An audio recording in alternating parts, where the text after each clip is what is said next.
What's up, the Comic Coalition here for another video for you guys today. And honestly, it's been a long time since I stepped foot inside of a comic book shop to actually buy comic books. And I know that's kind of crazy, especially considering my name, but it's just something about modern day comic books. They just don't do it for me. The characters just aren't the same anymore. The stories, they're either like way too deep and complex and crazy, and you gotta buy 15 different comic book series to keep up with the storyline, and it's just a lot of it's too much lately, and a lot of the characters are just not the same anymore. But I'm not gonna go on a rant about that. Last week I went inside of my local comic book shop, the one that I've been going to since I was a child, and I picked up some old comic book, like some old graphic novels, like the Marvel Essentials, the black and white essentials from like the first runs of Spider-Man and Iron Man, and like the Marvel Masterworks graphic novels, which is basically like, the first runs of, like I said, the Hulk, Captain America, Iron Man, Spider-Man, the classics, the Steve Ditko's and Stan Lee stories. Those are my favorite comic books to read. So I went and got an Iron Man collection. I think it was like a Marvel Masterworks Iron Man graphic novel, and picked up some old like 50-cent back issues just because I wanted to read some old comics. And of course they gave me the little comics preview newspaper inside of my bag, and I saw that BRZRKR was coming out. Now I had some knowledge that Keanu Reeves was working on a comic book. I knew he had some kind of crowdfunding source going on. I don't know if it if it was a GoFundMe or Kickstarter or whatever to get this comic book made, but I hadn't really looked into it too much.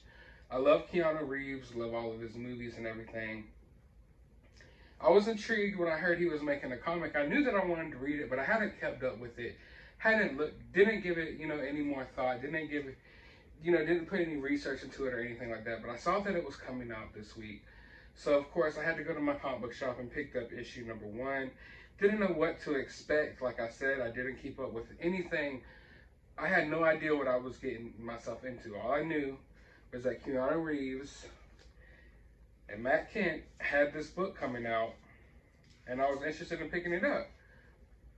Now, they had a bunch of different covers, of course, but I picked up 2 different covers, 2 of the favorite ones that I saw. But right off the bat, like I said already multiple times, had no idea what this comic was going to be about. So I went in, open mind, oblivious to what was going to happen. Right off the bat, of course the character looked like Keanu Reeves, and I thought that was pretty cool.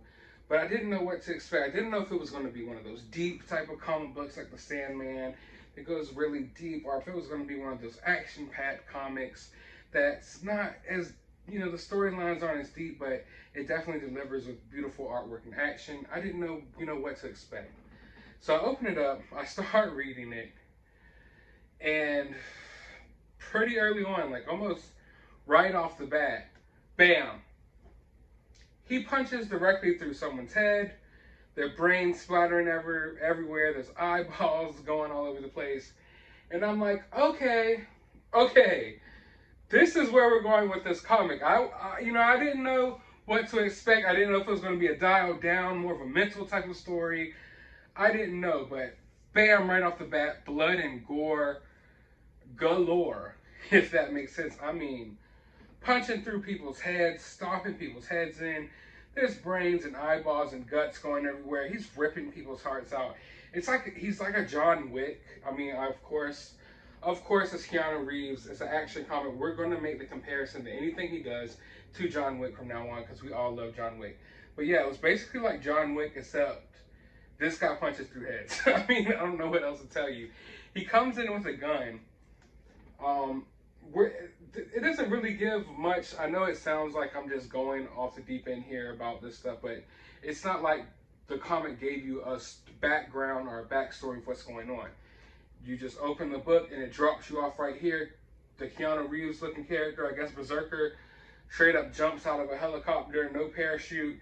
Next thing you know, he is punching through heads, ripping hearts out and eyeballs. He comes in with guns for no reason at all, because he doesn't shoot anyone. No, he disarms them like John Wick and punches through their brains. And I'm like, wow, this is pretty intense.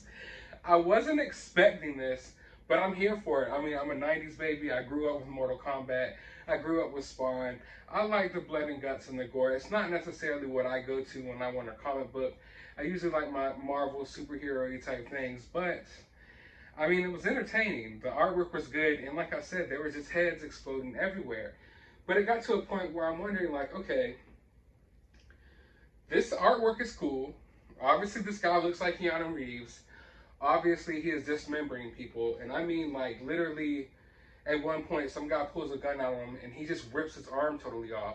So I'm like, I don't know what this guy's powers sets are or anything. He's getting shot directly in the face and in the chest and everything. He's impervious to the bullets. So after a while, I'm like, is this kind of what this comic book's going to be? Is there going to be a deeper story to this? Which, like, if not, I'm cool with it. I'm down for the ride regardless. I already decided when I picked up issue 1, it's a limited series. I'm down for the ride. I'm riding with Keanu till the wheels fall off. But it got to the point where I'm like, okay, he smashed 1,000 heads in. Is there going to be anything deeper? And it does get deeper. I'm really interested in finding out what this guy, you know, like where he comes from. But I mean, even at one point, before I even get to that, even at one point, like he's totally destructive. This character, he obviously doesn't care about his own health, and I don't think he can die, apparently. But he's like straight up balls to the wall. Like, this dude is berserk for real. Like, drives a car into an airplane and it explodes on purpose. He doesn't even try to leave. He just explodes with it. And like, then he goes back to some secret government facility, and they kind of like heal him and kind of stitch him back together. But like, yeah, he like balls to the wall, doesn't care about his own health. Obviously, he can't die, apparently, which the comic kind of tells you that multiple times, that he can't die later on. But it's like, whoa, dude, like, I understand, like, even Wolverine, he has a healing factor, necessarily can't die, really. Like, he goes out there and he'll put himself, like, in harm's way, don't get me wrong, but this dude is literally like, hey, I'm going to pull the grenade and just explode with it with you, and chunks of me are going to blow off. My face is going to melt off. Who cares? They'll take care of it later. I don't know, you know what I'm saying? And like, okay, I'm here for it. Like, if that's what makes you happy, bro, just do you, Keanu, do you. But after all the action, he goes back, like I said, after exploding in an airplane, basically, he goes back to this facility and he's talking to this woman, and you can kind of see that he's for one, he doesn't know what or who he is, basically, which, I mean, we've seen that story before, told 1,000 times. But he's obviously kind of upset because he can't die. I'm thinking, like I said, the story in issue 1, it doesn't really lay out everything for you. You kind of have to assume some things. So I'm assuming that he's working with this government agency, you know, basically like a special agent for them, doing whatever they want him to do, while in exchange for them trying to find out how they can make him mortal. Are they really trying to make him mortal? I don't know, but he's kind of has a problem, I guess, with being immortal. He doesn't necessarily want to die. He doesn't want to commit suicide. He says that multiple times. He just wants to be mortal. He wants to be able to hurt. He wants to be able to perish one day. And I believe the scientist is supposedly trying to help him, you know, do that. In exchange, he's doing, like, going on these missions and taking people out for them. But it also, you come to find out that, like, he has these suppressed memories.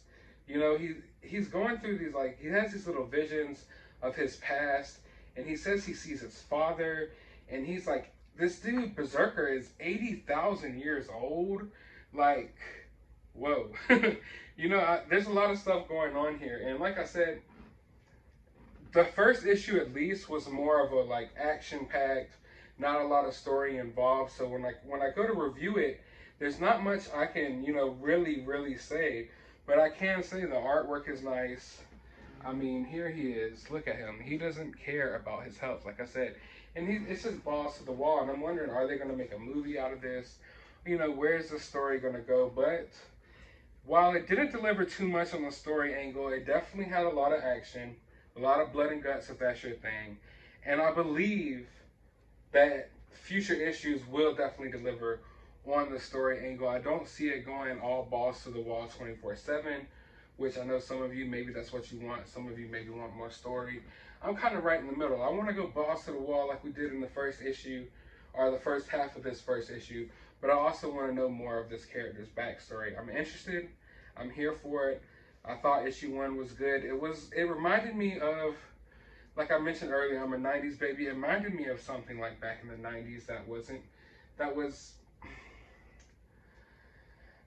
back when you could read comic books and